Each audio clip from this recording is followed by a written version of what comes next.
Kejadian 21 ayat 17 dan 18. Allah mendengar suara anak itu, lalu malaikat Allah berseru dari langit kepada Hagar, katanya kepadanya, "Apakah yang kau susahkan, Hagar? Janganlah takut, sebab Allah telah mendengar suara anak itu dari tempat ia berbaring. Bangunlah, angkatlah anak itu dan bimbinglah dia, sebab aku akan membuat dia menjadi bangsa yang besar."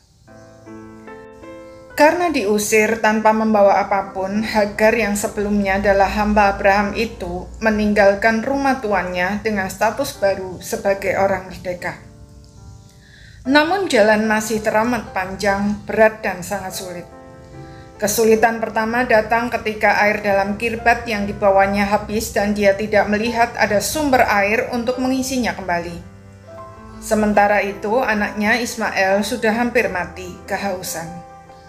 Jika Ismail meninggal, maka status baru itu tidak ada artinya lagi. Terlebih saat itu perempuan tanpa laki-laki dipandang sebagai ladang tanpa pemilik. Maka sangatlah manusiawi jika Hagar putus asa serta menangis dengan suara nyaring. Tuhan sangat memahami perasaan Hagar dan dia mendengarkan tangisannya, serta berseru kepadanya agar dia tidak takut. Karena Tuhan mendengar suara anak itu. Tuhan juga mengulangi janji yang sudah pernah dikatakannya kepada Hagar, bahwa dia akan menjadikan Ismail menjadi bangsa yang besar. Namun untuk mewujudkannya, Hagar harus bangkit, mengangkat, maksudnya bukan secara fisik, tetapi mental, spiritual, dan lain sebagainya, serta membimbing anak itu. Sebagai langkah awal, Tuhan membuka mata Hagar, sehingga dia bisa melihat sebuah sumur di mana dia bisa mengisi kirbatnya kembali dan memberi Ismail minum. Semua masih sama. Perjuangan Hagar masih sangat panjang, berat dan sulit. Tetapi perjumpaannya dengan Tuhan membuat dia kuat untuk melakukan tugasnya, mendampingi dan mendidik anaknya sampai dia siap untuk menurunkan sebuah bangsa yang besar. Hari ini janji Tuhan itu sudah digenapi.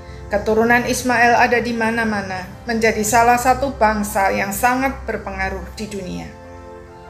Apakah hari ini banyaknya masalah yang menimpa saudara membuat saudara merasa terpuruk? Segala sesuatu nampak gelap dan saudara tidak melihat ada jalan keluar.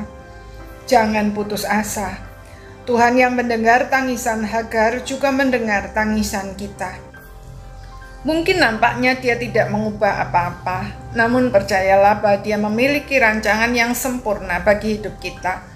Dia tidak pernah salah dan dia selalu ada bagi kita.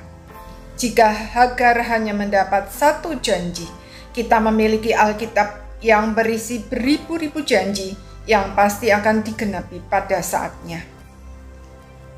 Tidak tahu janji Allah adalah suatu kerugian besar. Karena itu, marilah kita selidiki dan pegang janji-janjinya dengan penuh percaya dan taat. Maka pada saatnya kita akan mengalami janji-janjinya digenapi dengan sempurna. Amin.